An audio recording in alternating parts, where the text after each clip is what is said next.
नमस्कार दोस्तों, मैं अमित कुमार आप सभी को रेलवे हब में स्वागत करता हूं। दोस्तों, आज के इस वीडियो में हम लोग बात करेंगे लौटता हुआ कोरोना वायरस के बारे में। जी दोस्तों, कोविड-19 एक बार फिर से लौट आया है और फिर से देश और दुनिया में हड़कंप मचाना स्टार्ट कर दिया है। तो ये देश और दुनिया के लिए एक बार फिर से बुरी खबर है कि कोरोना वायरस, जिसे हम लोगों ने सोचा था कि अब वो फिर कभी भी लौट के नहीं आएगा, लेकिन दोस्तों वो फिर से लौट आया है।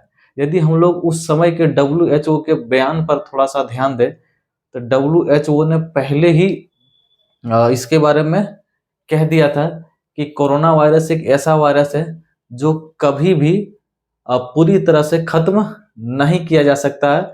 ये समय समय पर अपने नए वेरिएंट के साथ दस्तक देता रहेगा। इससे बचने का बस एक ही उपाय है कि आप सावधानी और सतर्क रहें और अच्छे पोषक तत्व वाले खाने को खाएं, जिससे कि आपका इम्यूनिटी सिस्टम बना रहे और आप कोरोना जैसे वायरस को मात दे सकें। तो ये सारी चीज़ों को WHO ने उसी समय खुलासा कर दिया था जब कोरोना वायरस पहली बार देश और दुनिया में 2019 के समय में दस्तक दिया था। और हमने देखा था दोस्तों, कोरोना का जो दूसरा वेरिएंट आया था वो कैसे भारत में तबाही मचाया था। और इस बार जो नया वेरिएंट आया है दोस्तों, JN.1, उसके बारे में भी कहा जा रहा है कि ये जो कोरोना वायरस है ये भी काफी खतरनाक है। मगर जैसे उस समय की दशा थी, अभी वैसा दशा लगभग ये अंदाजा लगाया जा रहा है और सभी स्वास्थ्य विभागों के द्वारा यह कहा जा रहा है कि वैसी परिस्थितियां अब नहीं आएगी जैसे कि हम लोगों ने 2019 से 21 के बीच में जो कोरोना का जो वेरिएंट आया था, उस समय जो देश में और दुनिया में माहौल बना था, वैसा माहौल का सामना नहीं करना पड़ेगा। उसका वजह यह है कि उस समय हम लोगों के पास या दुनिया के पास जो वो संसाधन नहीं था इससे निपटने के लिए। अब सभी देशों के पास जो है वो सफिशियंट मात्रा में जो है वो सुविधाएं उपलब्ध है जिससे कि कोरोना जैसे वायरस से निपटा जा सके। लेकिन फिर भी WHO और बाकी स्वास्थ्य विभागों का कहना है कि हमें जो है वो सावधानी और सतर्कता बरतने की जरूरत है। यदि हम लोग सावधानी और सतर्कता का पालन करेंगे तो अब कोरोना वायरस जो हमें वो बहुत ज्यादा क्षति नहीं पहुंचा सकता है। यह क्षति पहुंचाने में कारगर तब साबित होगा जब हम लोग सतर्कता पर ध्यान नहीं दें। तो सतर्कता कैसे हम लोगों को ये करना पड़ेगा? तो हम लोगों ने जैसे पहले जो कोरोना वायरस आया था, मास्क का यूज कर रहे थे, सैनिटाइजर का हम लोग के द्वारा जो यूज किया जा रहा था, उसे फिर से करने की जरूरत है। जब भी सरकार के द्वारा और बाकी देशों के जो जहां जहां कोरोना दस्तक दिया है उसमें ये एडवाइजरी जारी किया गया कि आप जो है वो भीड़ भाड़ वाले इलाकों में जाने से बचें जितना संभव हो। दूसरा, यदि भीड़ भाड़ वाले इलाकों में जाएं तो आप ज्यादा से ज्यादा सामान को यह कोशिश करें कि आप टच ना करें। हम लोगों की एक ऐसी आदत बनी है कि हम लोग रेलवे स्टेशन हो या फ्लाइट, ये हम लोग जब कहीं भी जाते हैं, मतलब फ्लाइट में चढ़ते हैं या हम लोग कहीं दुकान ही जाते हैं या कोई भी शहर घूमने जाते हैं, तो कोई भी वस्तु हो वहां चल ही रहे तो कोई अगर ये सामान रखा तो उसे हाथ पकड़ते हुए चले जाते हैं। तो इस तरह का जो हम लोग नादानियां करते हैं, इस तरह के नादानियों से बचना है। आप ज्यादा से ज्यादा प्रयास कीजिए कि आप यदि बाहर निकले हैं तो कम से कम चीजों को हाथ लगाएं, जहां तक संभव हो ना लगाने का प्रयास करें। दूसरा, आपको जो है वो बाहर जब भी निकले तो आप मास्क का प्रयोग करें। तीसरा, जब भी वापस आए तो आप सैनिटाइजर का यूज करें।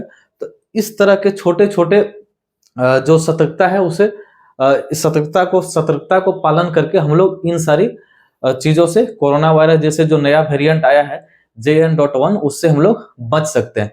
यदि बात किया जाए दोस्तों वर्तमान में इसके मामले की, तो करीब करीब 14,000 से ज्यादा मामले जो हैं वो पूरे विश्व में अभी एक्टिव मामले पाए गए। अभी यदि बात किया जाए दोस्तों एशिया में जो सबसे ज्यादा मामला आया है वो सिंगापुर और आपका हांगकांग में देखा गया।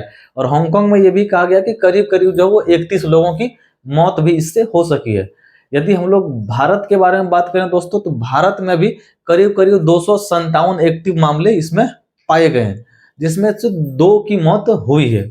और वो भी जो 2 की मौत हुई उससे पहले ही वो जो 2 जो मृतक थे वो पहले ही कोई अदर बीमारी से ग्रस्त थे। माना जा रहा है कि उसमें से एक जो व्यक्ति था वो कैंसर से पीड़ित था और उसे कोरोना हुआ और उसकी मृत्यु हुई है।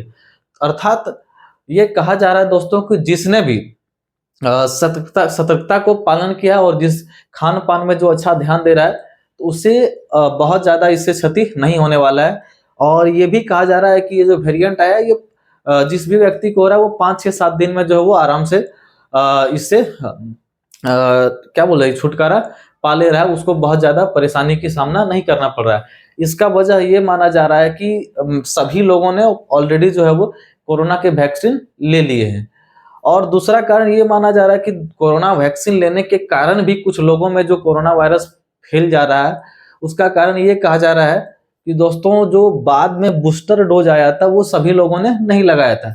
और ऐसा जो हुआ है वो सिर्फ भारत ही नहीं बल्कि विश्व के और कई सारे देशों में, लगभग सभी देशों में माना जाए तो बूस्टर जो आया था डोज उसको नहीं लगाया। यदि भारत के बारे में बात किया जाए दोस्तों, तो करीब 22% लोगों के ही द्वारा बूस्टर डोज जो है वो लगाया गया था। बाकी जो आपका दोस्तों 78% लोग हैं उनके द्वारा बूस्टर डोज लगाया ही नहीं गया था। तो जिस भी व्यक्ति के द्वारा बूस्टर डोज लगा लिया गया था, उसे माना जा रहा है कि वो पूरी तरह से 99.99% वो सुरक्षित है। जो भी बूस्टर डोज नहीं लगाए थे उसके लिए भी बहुत ज्यादा खतरे की विषय नहीं है, यदि वो किसी दूसरी बीमारी से ग्रस्त नहीं है। यदि वो किसी अदर बीमारी से ग्रस्त है तो हो सकता है कि उसे फिर से कोरोना का नया वेरिएंट जो है वो उसे चपेट में ले ले। तो हमें प्रयास करना है दोस्तों कि ज्यादा से ज्यादा जो तबाही भारत में मचाना है, नहीं देना है। एक जिम्मेदार नागरिक के नाते हमें सतर्कता का पालन करना है, अच्छे से अच्छे पोषक तत्व वाले भोजन को खाना है, अपनी इम्यूनिटी सिस्टम को बनाए रखना है। यदि दोस्तों लॉकडाउन की बात किया जाए तो अभी तक लॉकडाउन के बारे में किसी भी प्रकार की चर्चा या किसी भी प्रकार का जो है वो सरकार की तरफ से आदेश नहीं आई है। उम्मीद ये लगाया जा रहा है कि इस बार लॉकडाउन की नौबत जो है वो नहीं आने वाली है, क्योंकि सभी लोग जो है वो ऑलरेडी कोरोना का एटलीस्ट एक जो वैक्सीन वो ले ही लिया है। तो उस तरह की बुरी स्थिति नहीं होने वाली है। यदि बाद में हो सकता है सरकार के द्वारा यदि एडवाइजरी जारी की जाती है तो एडवाइजरी ये हो सकता है कि भीड़ भाड़ वाले इलाकों से हमें जाने से बचना चाहिए। दूसरा जो हमें फिर से जो है वो मास्क का यूज करना चाहिए, सैनिटाइजर का यूज करना चाहिए। इन सारी चीजों के बारे में हो सकता है आपको भविष्य में 2-4-10 दिन या 15 दिनों में फिर से वो सरकार के द्वारा एडवाइजरी के रूप में जारी किए जाने की सूचना मिल सकती है। तो अभी से ही दोस्तों आपको सतर्क हो जाना है और इसे पूरी तरह से भारत में फैलने से बचाने के लिए एक जिम्मेदार नागरिक के तौर पर उभरना है। उम्मीद करते हैं दोस्तों आपको समझ में आया होगा और आप इस जिम्मेदारियों को निभाएंगे। मिलते हैं अगली वीडियो में, तब तक के लिए बहुत बहुत धन्यवाद। जय हिंद, वंदे मातरम। थैंक यू दोस्तों।